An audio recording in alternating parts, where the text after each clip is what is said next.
जय हिंद साथियों, नमस्कार।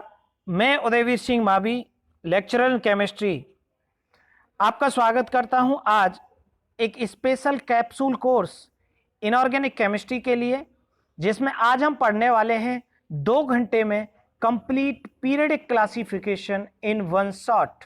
डियर फ्रेंड, इसके अंदर हम 3 स्टेप्स में इस यूनिट को पढ़ेंगे। सबसे पहले we will talk about the periodic classification of element and basic laws, Dobereiner, Newland, Lothar Meyer, Mendeleev and modern periodic law.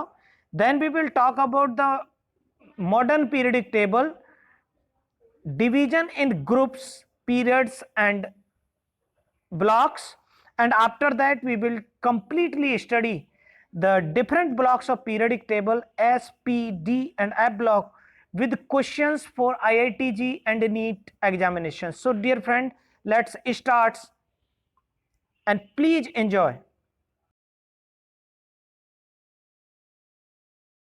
प्यारे साथियों, नमस्कार। मैं उदयवीर सिंह मावी आपका स्वागत करता हूं पीरियडिक क्लासिफिकेशन ऑफ एलिमेंट की मास्टर क्लास के अंदर। और प्यारे साथियों, आज के वीडियो में हम लोग डिस्कस करेंगे all the concept related to inorganic chemistry and belongs to the unit periodic classification of element. Periodic classification of element basically the third unit of class 11th by the name classification of element and periodicity in properties. But dear friend, it is not a unit only. Most of the concept belongs to the inorganic chemistry we study in the periodic classification of element. So today we will talk about mostly concept of unit number 3 class 11th and S block element, P block element, chemical bonding and molecular structure, P block element of class 12th, D and F block element of class 12th and coordination compound. Dear friend, inorganic chemistry के mostly जो concept हैं वो आज हम यहां से पढ़ के चलेंगे। इस यूनिट के 3 हिस्से रहेंगे। सबसे पहला जो हिस्सा रहेगा वो रहेगा हमारा laws of classification.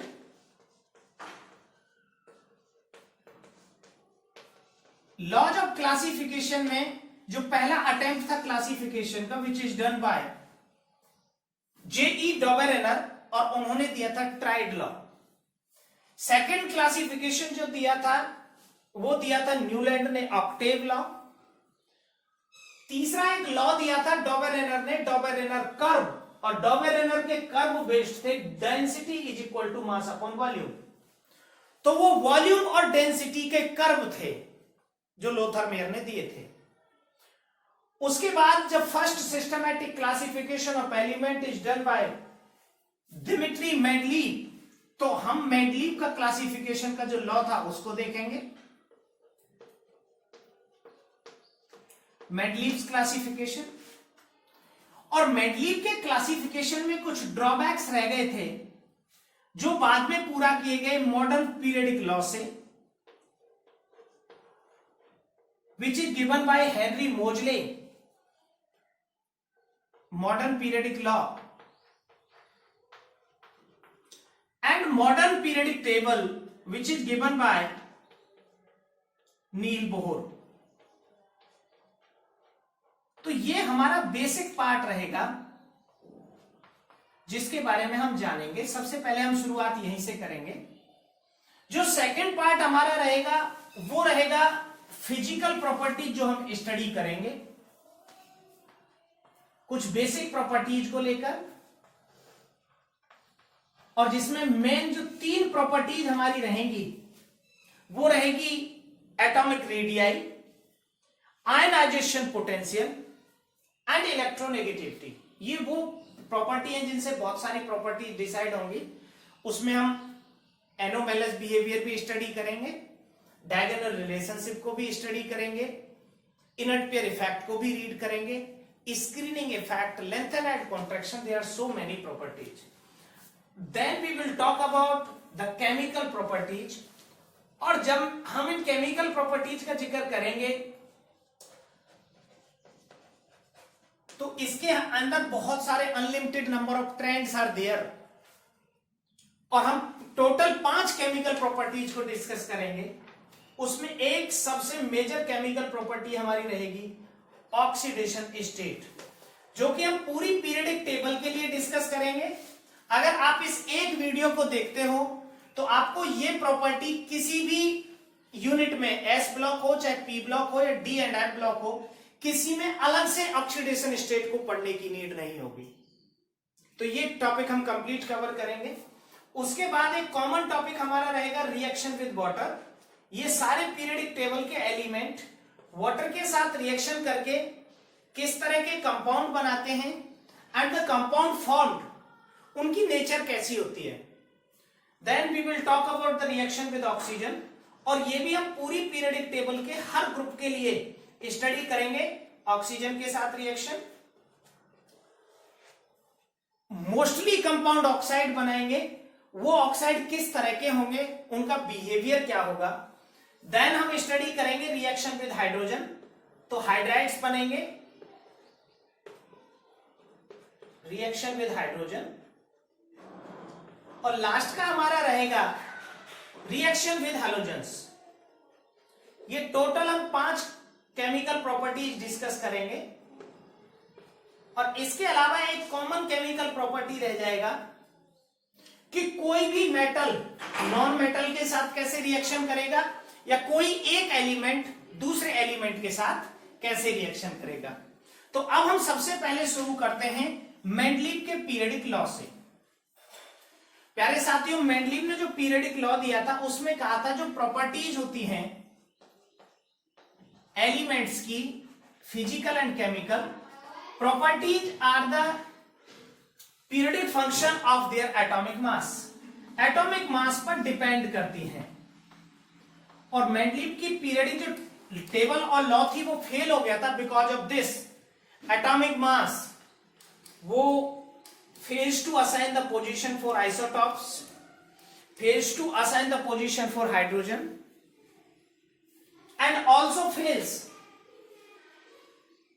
to explain the increase in atomic mass which is not regular. बाद में मॉडर्न पीरियडिक टेबल या मॉडर्न पीरियडिक लॉ आया जिसने कहा था जो प्रॉपर्टीज होती हैं फिजिकल और chemical properties are the periodic function of the atomic number Z के पीरियडिक फंक्शन होते हैं। तो बाकी सारी समस्याएं सॉल्व हो गई, और उसके बाद आई पीरियडिक टेबल की बात। तो कुछ हम बेसिक चीजें पीरियडिक टेबल के बारे में जानेंगे, and then we will talk about the some basic properties. तो मॉडर्न पीरियडिक टेबल के बारे में जो आपको सबसे जरूरी जानना है वो है इसके ग्रुप्स, पीरियड्स, उनका इलेक्ट्रॉनिक कॉन्फ़िगरेशन, और किसी न किसी जो ग्रुप या ब्लॉक होगा, हर ग्रुप या ब्लॉक की कुछ स्पेशल प्रॉपर्टीज होंगी, उनके बारे में हम यहां से जानना शुरू करेंगे। एक एग्जांपल के साथ में बताऊं, अगर आपको कोई ग्रुप 6 की स्पेशल प्रॉपर्टी पूछे तो आपको आना चाहिए ये बात, the group 6 element belongs to the iron. Group 6 element shows the maximum oxidation state of the periodic table. They shows the +8 oxidation state. And the group 6 element, a compound osmium, element osmium have the highest density. Osmium के compound में उसकी oxidation state +8 होती है, और osmium की density पूरी periodic table में सबसे ज्यादा होती है। तो जब भी कभी डेंसिटी के ट्रेंड की बात आएगी पीरियडिक टेबल में, तो आपको एक बेसिक कॉन्सेप्ट को समझना होगा, वो होगा रेडियस का ट्रेंड। और रेडियस का ट्रेंड हमेशा आयरन वाले 6 ग्रुप पर जाकर बदलता है। रेडियस का जो ट्रेंड है डी ब्लॉक के केस में वहीं जाकर बदलेगा। तो हमें कुछ ऐसे जो ग्रुप हैं उनकी प्रॉपर्टीज को भी समझना होगा। तो सबसे पहले हम समझते हैं मॉडर्न पीरियडिक टेबल को। बेसिक स्टडी करेंगे मॉडर्न पीरियडिक टेबल की।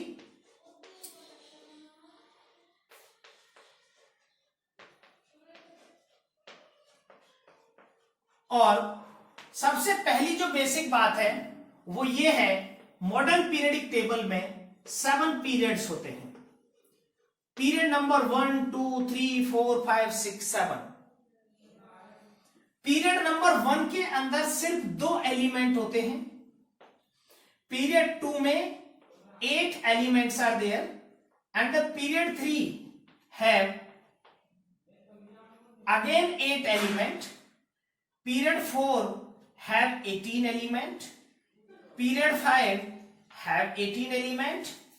Period 6 32 element and period 7 32 elements. अब हम यहां से एक बात को समझते हुए चलेंगे।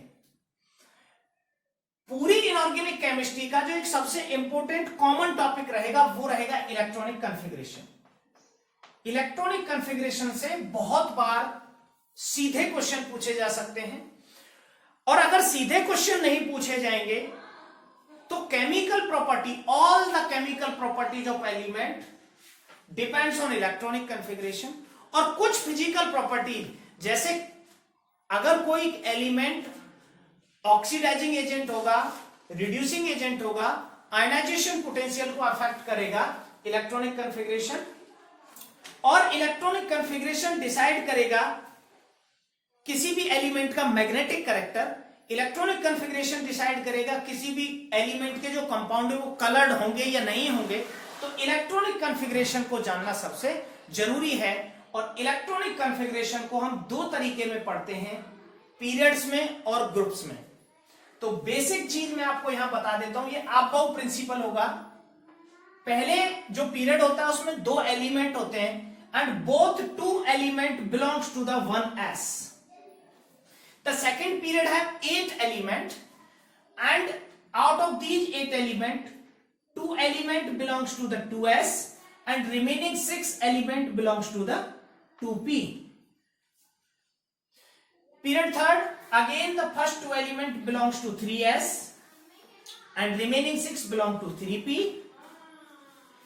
In period 4 the first 2 element belongs to 4s and after that 3d started and the next 10 electron belongs to the 3d and remaining 6 belongs to the 4p.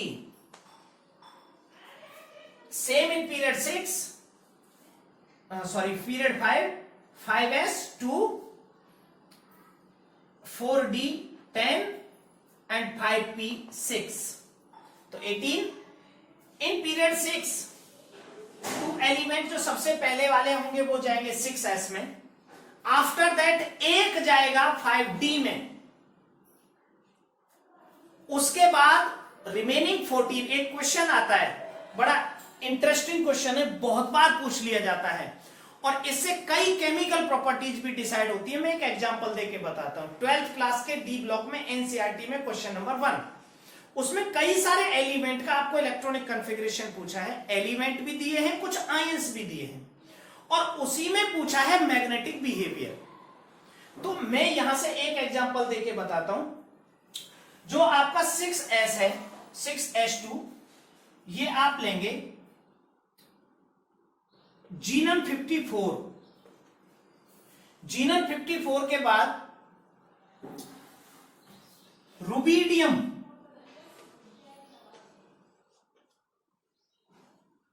55। Rubidium 65 ही है ना, या सॉरी 37, सीजियम 55। तो इसका कॉन्फ़िगरेशन रहेगा 6s1 caesium का। और इसके बाद है बेरियम 56 Ba, इसका कॉन्फ़िगरेशन रहेगा जीनन 6s2। अब इस 56 के बाद जब 57 आएगा लेंथेनम, तो लेंथेनम का कॉन्फ़िगरेशन रहेगा जीनन 6s2 और 5d1। ये क्यों होगा, इसके लिए n+l रूल आपको समझना होगा, जो मैं पहले भी एक अलग जगह बता चुका हूं, लेकिन यहां मैं बता देता हूं कि अगर इलेक्ट्रॉन 6th सेल में जाएगा तो तीसरा इलेक्ट्रॉन होगा विच मीन 6p, और अगर इलेक्ट्रॉन 5 में जाएगा तो 5d का होगा विच मीन्स 5+2, तो 6+1 5+2 इज इक्वल टू 7, तो इलेक्ट्रॉन किस में जाएगा, 5d में।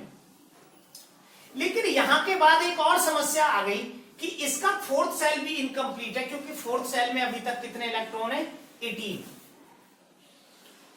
तो अगर 57 के बाद ये 57 है, इसका कॉन्फ़िगरेशन आप देखेंगे, और 58 जो सीरियम है, जब हम इसका कॉन्फ़िगरेशन देखेंगे तो ये कॉन्फ़िगरेशन आएगा जीनन 6s2 5d0 और 4f2, the one electron jumps from d to f, और एक इलेक्ट्रॉन f में आ जाएगा 58 बार, 58th electron moves to the 4f। तो अब ये 58 का कॉन्फ़िगरेशन रहा। अब जब भी 58 कोई कंपाउंड बनाएगा, सीरियम 58 अगर कोई कंपाउंड बनाएगा तो सबसे पहले ऊपर है 6s, 2 इलेक्ट्रॉन निकल जाएंगे 6s के, उससे नीचे है 5d, तो एक इलेक्ट्रॉन 5d से निकलना था, लेकिन d में तो इलेक्ट्रॉन रहा नहीं, और दोनों कहां चले गए, 4f2 में, जो वैलेंसी के इलेक्ट्रॉन थे।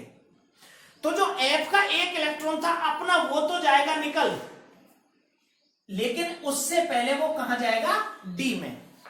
तो अब अगर f block element, all the 14 f block element, अगर इलेक्ट्रॉन निकालने की बात आएगी तो वो 2 इलेक्ट्रॉन s के निकालेंगे और एक इलेक्ट्रॉन किससे निकालेंगे, d से, जो कि एक्चुअल में d से किस में गया था, वापस f में, क्योंकि f का जैसे हम नीचे की ओर जाएंगे तो f is the more nearer to the nucleus and have the strong force of attraction, so we can not remove easily, हम उसे आसानी से रिमूव नहीं कर सकेंगे।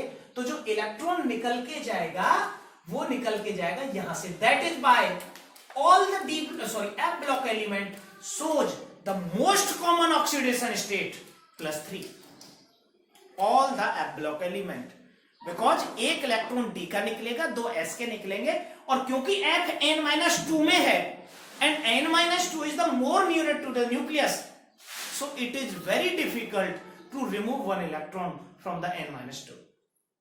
That is why the f block element shows +3 common oxidation state and they form mostly compound in +3 oxidation state. अगर cerium +4 कहीं आता है, एक क्वेश्चन है, what is the electronic configuration and magnetic behavior of Ce+4?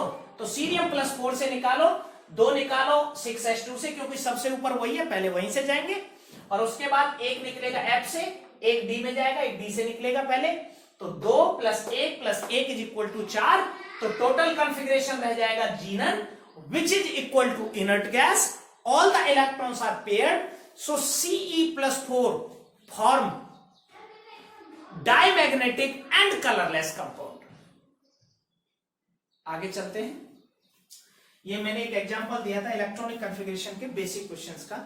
ऐसा question पूछ लिया जाएगा, what is the general electronic configuration of lanthanoid elements, ऐसे क्वेश्चन नीट में पूछ लिए जाते हैं। जनरल इलेक्ट्रॉनिक कॉन्फ़िगरेशन क्या रहेगा लैंथेनॉइड्स का, ये रहेगा जीनन 6s2 5d021 xe 6s2 5d021 और 4f 1 to 14, और इसमें भी 2 एक्सेप्शनल इलेक्ट्रॉनिक कॉन्फ़िगरेशन रहेंगे, गैडोलिनियम 64 का रहेगा, जो हम बाद में डिस्कस करेंगे, back to the periods of periodic table. तो 6th पीरियड में सबसे पहले 6s2 आएगा, फिर 6s2 का मतलब हो गया 56, उसके बाद 57th इलेक्ट्रॉन d में जाएगा और d होगा वो 5 का, लेकिन उससे पहले बढ़ जाएंगे 4f14, then 5d10, then 6p6, तो ये टोटल 32 हो जाएंगे। And same in case of 7th period, पहले 2 इलेक्ट्रॉन 7s2 में जाएंगे रेडॉन के बाद के, जिसमें फ्रेंसियम और रेडियम रहेगा। यहां पर हम 55 56 लिए थे, वहां लेंगे 87 88, और 89 जो होगा वो जाएगा 6D में 61, और 61 के बाद जो 90 आएगा वो आएगा एक्टीनियम, AC एक्टीनियम, और एक्टीनियम के बाद जो 89 एक्टीनियम होगा, उसके बाद थोरियम 90, थोरियम 90 का सेम कॉन्फ़िगरेशन रहेगा जो इसका था, Rn रडान 7s2 6b0 और 5f2। तो इसकी भी जो थोरियम की ऑक्सीडेशन स्टेट रहेगी वो सेम रहेगी सीरियम के। तो इस तरह से आपके सारे पीरियड वाइज इलेक्ट्रॉनिक कॉन्फ़िगरेशन होता है, 7s2 5f14 6b10 और 7p6।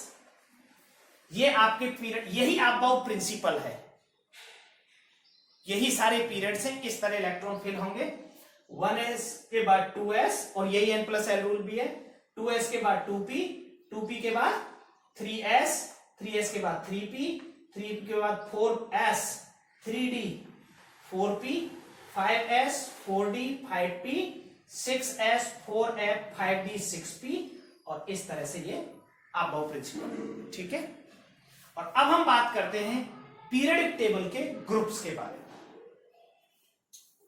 और फिर हम जनरल प्रॉपर्टीज को डिस्कस करेंगे। उसमें एक नहीं, दो प्रॉपर्टीज डिस्कस हो जाएंगी अभी इसी के साथ। इलेक्ट्रॉनिक कॉन्फ़िगरेशन खत्म हो जाएगा और वैलेंसी भी डिस्कस हो जाएगी, then we will talk about the another properties. तो अब बात करते हैं हमारी पीरियडिक टेबल में जो टोटल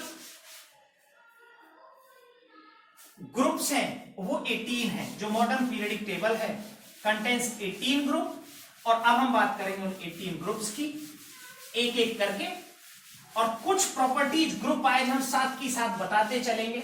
उसमें एक प्रॉपर्टी होगी सबसे इंपॉर्टेंट, वो होगी इलेक्ट्रॉनिक कॉन्फ़िगरेशन विच डिसाइड्स और affect the many properties physical as well chemical.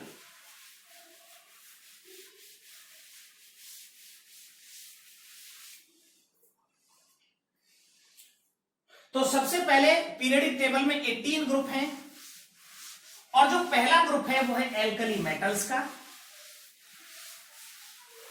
जो एस ब्लॉक का है। मॉडर्न पीरियडिक टेबल में टोटल 3 बातें हमने पढ़नी थी। सबसे पहले 7 पीरियड्स, जिनको मैंने एक एक करके आपको बता दिया, फिर 18 ग्रुप्स जो मैं अभी बताऊंगा, और फिर 4 ब्लॉक एसपीडीएफ। ये अलग से बताने की जरूरत नहीं पड़ेगी क्योंकि ये इसी के अंदर शामिल हो जाएंगे। तो प्यारे बच्चों, सबसे पहले हम एस ब्लॉक के 2 ग्रुप्स को देखते हैं। ये आपके 11th क्लास में एक पूरा यूनिट है, और जब हम प्रॉपर्टी डिस्कस करेंगे तो उन यूनिट के साथ ही इसकी डिस्कस करेंगे। एस ब्लॉक एलिमेंट में एक आएगा आपका ग्रुप 1 और एक आएगा ग्रुप 2। जो ग्रुप 1 है उसका नाम है एल्कली मेटल्स। मैं यहां प्रॉपर्टीज भी डिस्कस करूंगा, केमिकल प्रॉपर्टी जब हम डिस्कस करेंगे तो ये सब काम आएंगे। और ये है एल्कलाइन अर्थ मेटल।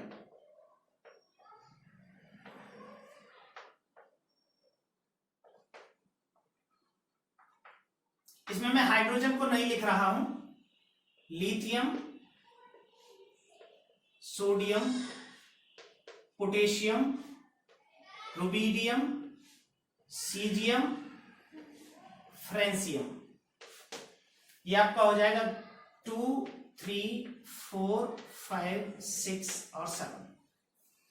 हाइड्रोजन को हमने अलग कर दिया। यहां होगा बेरिलियम, मैग्नीशियम, कैल्शियम, स्ट्रोंसियम, बेरियम और रेडियम 88। ये हमारे एस ब्लॉक के एलिमेंट हैं। इन एस ब्लॉक एलिमेंट का जनरल इलेक्ट्रॉनिक कॉन्फ़िगरेशन इस वाले का होगा NS1 और इस वाले का होगा NS2। अब हम कुछ प्रॉपर्टीज को यहीं से डिस्कस करना शुरू करते हैं, जो हमें बाद में भी करनी थी करने को, तो लेकिन यहीं से शुरू करते हैं। जो ग्रुप 1 एलिमेंट है एल्कली मेटल्स का, क्योंकि उनके लास्ट के सेल में एक इलेक्ट्रॉन है NS1, N मतलब last shell, which also known as the valence shell, so they have the valency 1, and because of this 1 valency they form compound in +1 oxidation state. इनके सारे कंपाउंड जो होंगे वो +1 ऑक्सीडेशन स्टेट में बनेंगे। तो ग्रुप 1 की वैलेंसी 1, ग्रुप 1 की ऑक्सीडेशन स्टेट +1। अगर इसकी वैलेंसी 1 है तो क्योंकि जब ये कंपाउंड बनाएंगे तो वैलेंसी के अकॉर्डिंग डिसाइड होंगे, तो ग्रुप 1 के अगर मैं हाइड्राइड की बात करूं, वैसे तो कोई बनाता नहीं है एक्सेप्ट लिथियम, तो इनके हाइड्राइड का फॉर्मूला रहेगा EH, एक वैलेंसी है। इनके हैलाइड का फॉर्मूला रहेगा EX, जैसे LiCl, NaCl, KCl, RbCl, CSCl, FrCl। इनके ऑक्साइड का फॉर्मूला रहेगा E2O, एग्जाम्पल के लिए Li2O, Na2O, K2O, Rb2O, CH2O और Fr2O। This is the formula of oxides of alkali metals. अब क्योंकि ये मेटल्स हैं तो मेटल्स के ऑक्साइड बेसिक होते हैं नेचर में, and their basic character increases down the group. क्योंकि साइज बढ़ेगा तो इलेक्ट्रॉन डोनेटिंग बिहेवियर बढ़ेगा, which is also known as metallic character. So जैसे जैसे हम नीचे की ओर मूव करेंगे, इन एल्कली मेटल्स के बहुत सारी प्रॉपर्टीज रेडियस पे डिपेंड करती हैं, तो रेडियस बढ़ती जाएगी। एक और बात मैं बता दूं, एल्कली मेटल्स अपने पीरियड के अंदर they have the largest size, उनका साइज सबसे बड़ा होता है, क्योंकि when we move across a period from left to right size decreases, तो इनका साइज सबसे बड़ा होता है। बाकी एल्कली मेटल्स की जो बेसिक प्रॉपर्टीज हैं उनके बारे में हमें जानना है। ये वाटर के साथ रिएक्शन करते हैं, highly reactive to the water, and their reactivity increases down the group, क्योंकि मेटल्स की रिएक्टिविटी का मतलब होता है इलेक्ट्रॉन डोनेटिंग बिहेवियर। इनमें भी जो लिथियम है वो सबसे बेस्ट रिड्यूसिंग एजेंट माना जाता है, क्योंकि इसकी हाइड्रेशन एंथैल्पी सबसे ज्यादा होती है। तो इसके लिए आपको एक टर्म हाइड्रेशन को भी समझना होगा, बाद में डिस्कस करेंगे क्योंकि हम टॉपिक से भटक जाएंगे, लेकिन डिस्कस जरूर करेंगे। Hydration enthalpy decides the oxidising and reducing power of element and also decides the solubility of an element. किसी भी एलिमेंट के जो कंपाउंड्स होते हैं उसकी सॉल्युबिलिटी को हाइड्रेशन एंथैल्पी डिसाइड करता है। तो ये हमारे ग्रुप 1 और ग्रुप 2 हैं। इनके general electronic configuration NS1 NH2, valency 1 valency 2, oxidation state +1 और ऑक्सीडेशन स्टेट +2। ये एल्कली मेटल्स के कंपाउंड है। एल्कलाइन अर्थ मेटल्स के कंपाउंड में सिर्फ इतना सा डिफरेंस आएगा कि इसके हाइड्राइड हो जाएंगे EH2 और इसके जो हैलाइड हो जाएंगे वो हो जाएंगे EX2, और इसके जो ऑक्साइड हो जाएंगे वो हो जाएंगे EO, जैसे BeO, MgO, CaO, और इसके जो हाइड्रोक्साइड हो जाएंगे वो हो जाएंगे EOH2। ये इसके हाइड्रोक्साइड्स का फॉर्मूला रहेगा। इसके हाइड्रोक्साइड भी बेसिक होते हैं और उसके हाइड्रोक्साइड भी बेसिक होते हैं। सभी मेटल्स के, और मैं ये कहूं मेटल्स के नहीं, इसको मैं केमिकल प्रॉपर्टीज में भी बहुत अच्छी तरह आपको बताऊंगा एग्जांपल्स के साथ। All the elements of periodic table form oxide when they react with oxygen, all the element, and all the element of periodic table when react with oxygen to form oxides, and these oxide react with water to form hydroxide, and the hydroxide of metals are basic in nature and hydroxide of non metals are acidic in nature. So the acidic character of hydroxide or oxide decreases left to right when we move in a period, because when we move in a period from left to right the metallic character decreases and hence the basic character of oxides and hydroxide also decreases. हम इसको another topic के साथ बात करेंगे। प्यारे साथियों, अभी हम नेक्स्ट टॉपिक हमारा जो रहेगा इसी में वो रहेगा ग्रुप्स के अंदर ग्रुप 13 to 18 एलिमेंट की हम बात करेंगे, और जो 13 to 18 एलिमेंट हमारे हैं वो है P ब्लॉक के, ये दोनों S ब्लॉक हैं, और 13 to 18 है हमारे P block element.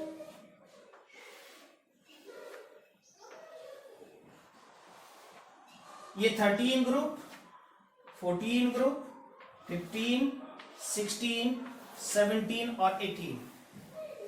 13 group boron family, 14 group, 15 group nitrogen family, 16 oxygen, 17 halogen और 18 जीरो ग्रुप और इनर्ट गैसेस। मैं इसमें हीलियम को नहीं लिख रहा हूं।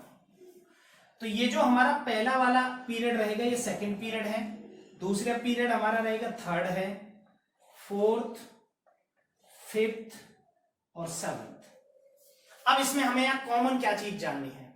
सबसे पहले मैं बात कर रहा हूं 13 ग्रुप की सेकंड पीरियड में। इसका कॉन्फ़िगरेशन रहेगा 13 ग्रुप का NH2 NP1।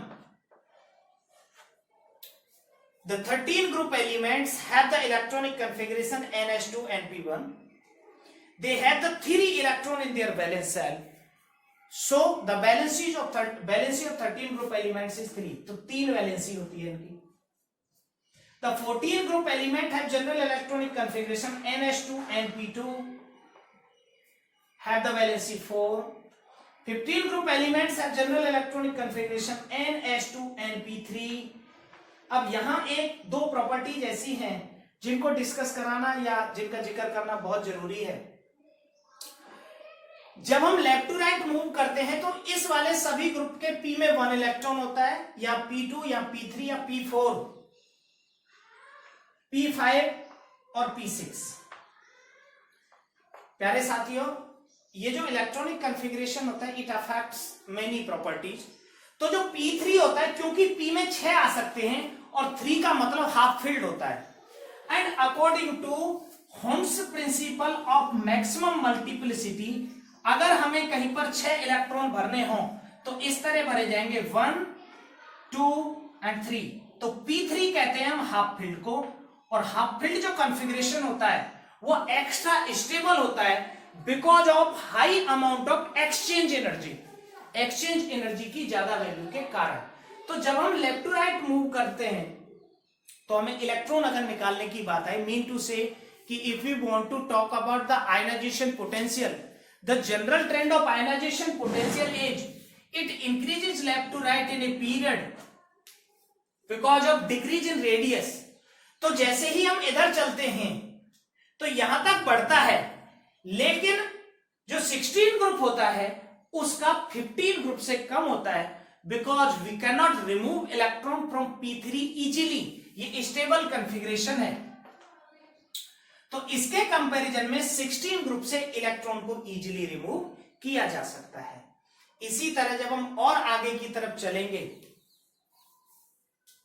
तो क्योंकि लेफ्ट टू राइट जाने पर रेडियस घटती है, मैं रेडियस को एक प्रॉपर टॉपिक की तरह बताऊंगा, पर क्योंकि कई सारे एक्सेप्शंस जो है यहां प्रॉपर्टीज को अफेक्ट कर रहे हैं तो मैं इनको डिस्कस कर रहा हूं कि when we move across a period from left to right the radius of element decreases because of increase in nuclear charge. तो क्या होगा कि 17 ग्रुप से जब हम 18 ग्रुप की तरफ जाएंगे तो जो रेडियस घट रही थी वो बढ़ जाएगी, क्योंकि 18 ग्रुप एलिमेंट में मोनो एटॉमिक मॉलिक्यूल्स होते हैं वो, और उनकी वॉन डेर वाल्स रेडियस होती है क्योंकि उनका कॉन्फ़िगरेशन होता है P6 which is extra stable, so वो किसी के साथ बॉन्ड नहीं बनाते। So the radius of 18 group element is larger as compare to 17 group element. तो ये इनके कॉन्फ़िगरेशन रहेंगे P4, P5, P6। इनमें जो वैलेंसी के इलेक्ट्रॉन्स रहेंगे वो रहेंगे 3, 4, 5, 6, 7, 8। इनकी वैलेंसी रहेगी 3, 4, 3, 2, 1, 0। इनके ऑक्सीडेशन स्टेट को भी हम मेंशन करेंगे। हम इनकी ऑक्सीडेशन स्टेट रहेगी जनरली तो +3, लेकिन इन केस जो अपर एलिमेंट है क्योंकि उसमें थोड़ा सा नॉन मेटेलिक कैरेक्टर भी होगा, कुछ ऐसे बेसिक्स होंगे जिनको मैं ना बताऊं फिर भी आपको माइंड में रखने हैं। मेटेलिक कैरेक्टर कहां से कहां घटेगा, कौन अच्छा मेटल है कौन नॉन मेटल है, ये वाला। तो जनरली इनकी +3 होगी, बट अगर मैं बोरॉन की बात करूं तो बोरॉन -3 भी शो कर सकता है। 14 ग्रुप एलिमेंट की -4 से लेकर और +4 तक ऑक्सीडेशन स्टेट होती है, and the 15 group element shows oxidation state from -3 to +5। Generally इसकी 3 ऑक्सीडेशन स्टेट होती है, -3, +3 +5। अब यहां एक इंपॉर्टेंट क्वेश्चन आता है which is applicable to all whole the periodic table, not specially from s block, from d और फॉर पी ब्लॉक एलिमेंट, कि when we move across a group from top to bottom, किसी भी ग्रुप में जब हम टॉप टू बॉटम मूव करेंगे, the stability of any particular oxidation state increases, ऊपर से नीचे जाने पर। अगर मैं 15 ग्रुप की भी बात करूं तो जो मैक्सिमम ऑक्सीडेशन स्टेट है +5, उसकी स्टेबिलिटी ऊपर से नीचे जाने पर बढ़ेगी। लेकिन जो लोएस्ट एलिमेंट होता है उसमें इनर्ट पेयर इफेक्ट हो जाता है एंड इट्स जो ऑक्सीडेशन स्टेट +5 है वो चेंजेस टू +3, और जब वो +3 में जाता है तो वो 2 इलेक्ट्रॉन एक्सेप्ट करता है, और जो एक्सेप्ट करता है उसका रिडक्शन होता है, और जो एलिमेंट रिड्यूस होते हैं वो are the good oxidising agent. So the lower member of group 15 element, lower member of group 14, lower member of group 13, group 16 and 17 elements are good oxidizing agent in their maximum oxidation state because of inert pair effect। जैसे इसका जो lowest element है वो bismuth है, इसका जो lowest element है वो लेड है Pb, तो अगर लेड +4 में होगा तो गुड ऑक्सीडाइजिंग एजेंट, बिस्मथ +5 में होगा तो गुड ऑक्सीडाइजिंग एजेंट, और पोलोनियम अगर +6 में होगा तो good oxidising agent. And this is all because of inert pair effect. तो यहां मैं इनर्ट पेयर इफेक्ट को भी एक्सप्लेन कर देता हूं क्योंकि बाद में हम इस टॉपिक को नहीं लेंगे, क्योंकि पी ब्लॉक एलिमेंट का इलेक्ट्रॉनिक कन्फिग्रेशन होता है NH2 sorry NH2 P block element का। अब जब बॉन्डिंग होती है, ये NH2 हो गया, तो हमें इस एक इलेक्ट्रॉन को मैक्सिमम बॉन्डिंग के लिए अनपेयर करा के नेक्स्ट ऑर्बिटल में भेजना होता है। अगर 5 बॉन्ड बनाने हैं तो इसको उठाकर डी में भेजना पड़ेगा। जब इसको हम डी में भेजेंगे तभी हमारे पास 5 इलेक्ट्रॉन्स हो पाएंगे अवेलेबल फॉर बॉन्डिंग। लेकिन in case of the lowest member, इसके जस्ट पहले, यहां जब हम 6th पीरियड की बात करेंगे तो इस पीरियड के जो 6th पीरियड में इसके जस्ट पहले आ जाता है 4f, और 4f के कारण हो जाता है लेंथर एंड कॉन्ट्रैक्शन, जिससे साइज बहुत ज्यादा घट जाता है, और साइज घटने से s के ये जो 2 इलेक्ट्रॉन हैं ये न्यूक्लियस के नजदीक आ जाते हैं, साइज कॉन्ट्रैक्ट करता है, and these 2 s electron come more near to the nucleus and it is very difficult to unpair this electron, so we have need to provide more energy, हमें ज्यादा एनर्जी देनी पड़ेगी टू अनपेयर द इलेक्ट्रॉन।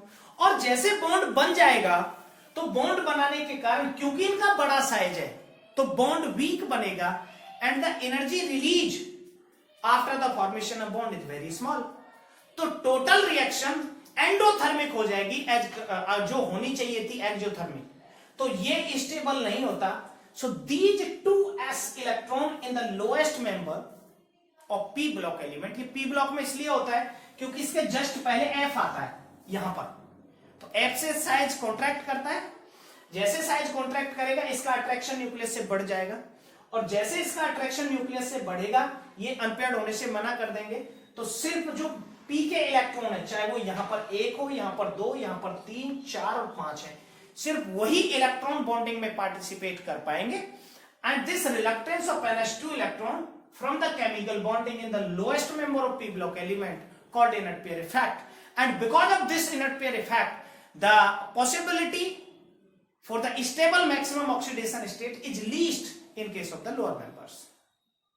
और ऐसा ऊपर वाले members में भी नहीं होता क्योंकि ऊपर वाले मेंबर्स के पास d ऑर्बिटल अनअवेलेबल होता है, which will be later talk in the topic anomalous behavior of element। तो this is all about the p block element।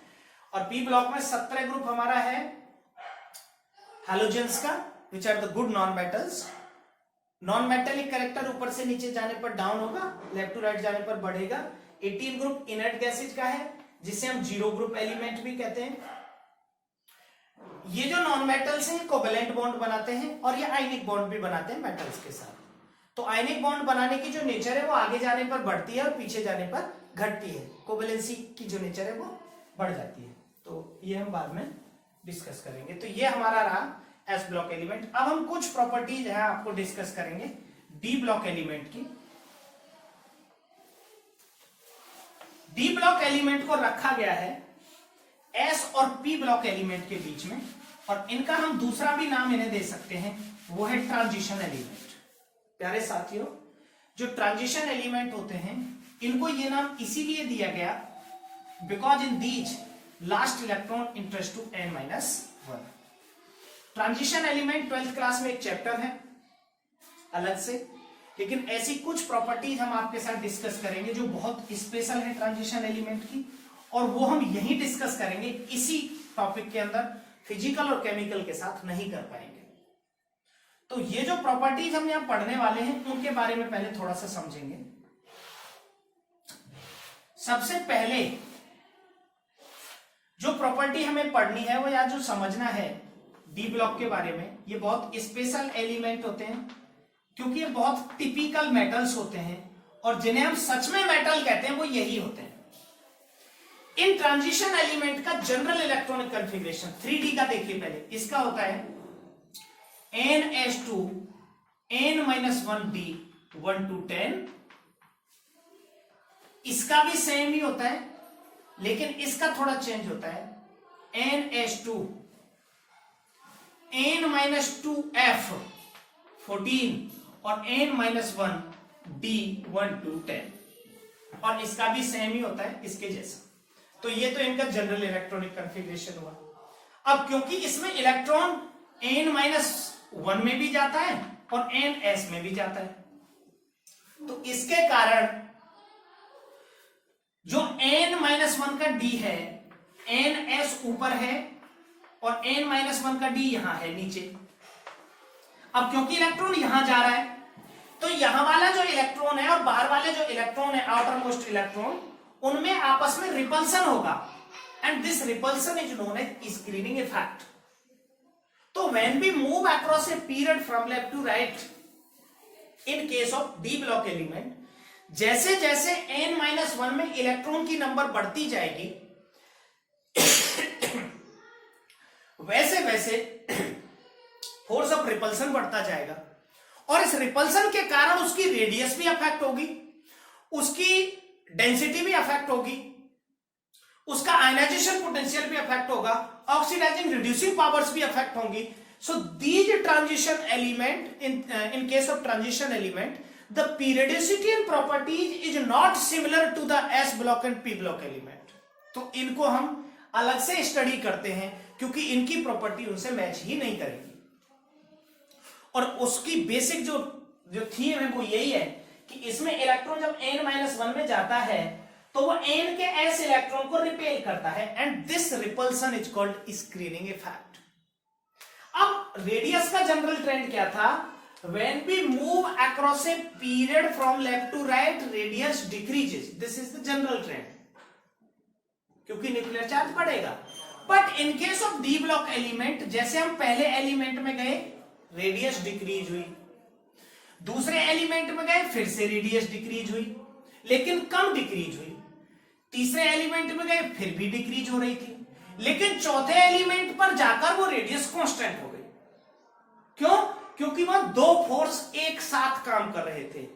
एक फोर्स ऐसा जो रेडियस को घटाने का काम कर रहा था, वो था इलेक्ट्रॉन और न्यूक्लियस के बीच का अट्रैक्शन फोर्स, ये वाला, और एक फोर्स ऐसा जो उसको बढ़ाने का काम कर रहा था, n-1 d और ns इलेक्ट्रॉन के बीच का रिपल्सन। इसको स्क्रीनिंग इफेक्ट कहते हैं। These two forces works parallelly. In case of transition element, when we move across a series or period from left to right, the radius first decreases क्योंकि उसका attraction screening effect से ज्यादा होता है, लेकिन after some time these two opposite factors becomes equal and hence there is no definite change in the radius. और अगर radius में चेंज नहीं होगा तो आयनाइजेशन पोटेंशियल में भी कोई चेंज नहीं होगा, ऑक्सीडाइजिंग रिड्यूसिंग पावर्स भी अफेक्ट होंगे, बहुत सारी प्रॉपर्टी अफेक्ट होंगी। बट जैसे जैसे हम पीरियडिक टेबल की ओर पीछे की ओर मूव करते हैं तो ये स्क्रीनिंग इफेक्ट अट्रैक्शन से ज्यादा होता जाता है, और जैसे ही स्क्रीनिंग इफेक्ट ज्यादा होगा रेडियस बढ़ने लग जाएगी। अब रेडियस जब बढ़ने लग जाएगी तो आयनाइजेशन पोटेंशियल घटने लग जाएगा. So we can remove easily electron from the outer from the last element of transition series. तो जनरली आयनाइजेशन पोटेंशियल का ट्रेंड होता था it decreases left to right in a period, लेकिन यहां ऐसा नहीं है. पहले घटेगा, फिर सेम रहेगा, फिर बढ़ जाएगा. और यही कारण होता है कि जो लास्ट एलिमेंट होते हैं ट्रांजिशन सीरीज के, Zn, Cv और Hg, इनसे इलेक्ट्रॉन को इजीली रिमूव किया जा सकता है. अब अगर इनसे इलेक्ट्रॉन को इजीली रिमूव किया जाएगा, क्योंकि इनका साइज बढ़ रहा है, तो साइज बढ़ने पर फोर्स ऑफ अट्रैक्शन कम होते हैं. और साइज बढ़ रहा है तो साइज बढ़ने पर वॉल्यूम क्या होगा, बढ़ जाएगा. वॉल्यूम बढ़ जाएगा तो डेंसिटी क्या होगी, कम हो जाएगी. So these three element of transition series, last element है, have the lowest density in their respective series. अपनी सीरीज के अंदर सबसे कम डेंसिटी इनकी होगी because of increase in radius. और सबसे कम डेंसिटी का असर यह होता है कि जो Hg होता है, क्योंकि इसकी तो रेडियस सबसे ज्यादा है, तो ये तो रूम टेम्परेचर पर लिक्विड होता है. तो ओनली मेटल Hg जो होता है which is liquid at room temperature only because of least force of attraction, come force of attraction के कारण, जिसको इंथैल्पी ऑफ एटमाइजेशन एक टॉपिक से एक्सप्लेन किया गया. मैं थोड़ा सा आपको इसको बाद में जिक्र करूंगा. एक दो और प्रॉपर्टी में जो ट्रांजिशन एलिमेंट की आपको जिक्र करना चाहता हूं कि लेफ्ट टू राइट जब हम जाते हैं तो रेडियस पहले सेम रहती है, पहले घटती है, फिर सेम रहती है, फिर बढ़ जाती है. जैसे ही हम 5D में गए, यह है 3D फर्स्ट ट्रांजिशन सीरीज, ये 4D और ये 5D. यहां पर n-2 में 14 एलिमेंट आ गए लेंथेनॉइड्स n-2 में, and n-2 is the more nearer to the nucleus. यहां पर है आपका ns, ये n-1 और ये n-2, तो यहां पर 14-4f इलेक्ट्रॉन ऐड हो गए. और ये 14-4f इसलिए न्यूक्लियस के नजदीक हैं, तो अट्रैक्शन का फोर्स बहुत ज्यादा हो जाएगा. And because of presence of these 14-4f elements, attraction ज्यादा होगा, रेडियस अचानक घट जाएगी. And because of this sudden and large decrease in the radius of 5D elements called lanthanide contraction. तो रेडियस का एक ट्रेंड ये भी है कि यहां पर लेंथेनाइड कॉन्ट्रैक्शन हो जाता है 5D में. और लेंथेनाइड कॉन्ट्रैक्शन इतना ज्यादा होता है कि जितनी रेडियस यहां से यहां बढ़ी थी 4D से 5D जाने में, सेल बढ़ने से, उतनी ही रेडियस पीछे जाने पर घट गई. And that is by these two series, कौन सी सीरीज, 4D और 5D, have nearly similar radius, similar density, similar melting and boiling points. और in one word एक क्वेश्चन पूछा भी गया एक बार कि why the 4D and 5D elements have same property. और एक इसका जो सेकंड एलिमेंट है 4D सीरीज का, वो है जिरकोनियम, और 5D का है हैफनियम. तो क्वेश्चन पूछा गया था why zirconium Zr and hafnium have similar property. तो आंसर बहुत सरल है, वही लेंथेनाइड कॉन्ट्रैक्शन. अब इसका एक पॉइंट और मैं डिस्कस करना चाहूंगा, जो कई बार जब हम कॉन्सेप्ट पढ़ते हैं तो सीरियसली हमारे माइंड से आता ही नहीं कि ऐसा हो भी सकता है. जब हम इस 6 पीरियड में लेफ्ट टू राइट चले, तो क्योंकि यहां पर रेडियस अचानक से घट गई थी, फिर वही रिपल्सन का फोर्स लगेगा, फिर धीरे धीरे रेडियस बढ़ती जाएगी.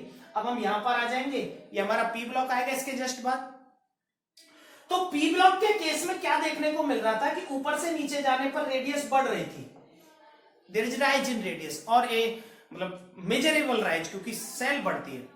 लेकिन जैसे ही हम 5p से और 6p की ओर मूव किए, तो अचानक से जो रेडियस में राइज था वो बहुत कम हो गया, क्योंकि जस्ट पहले लेंथेनाइड कॉन्ट्रैक्शन हुआ था.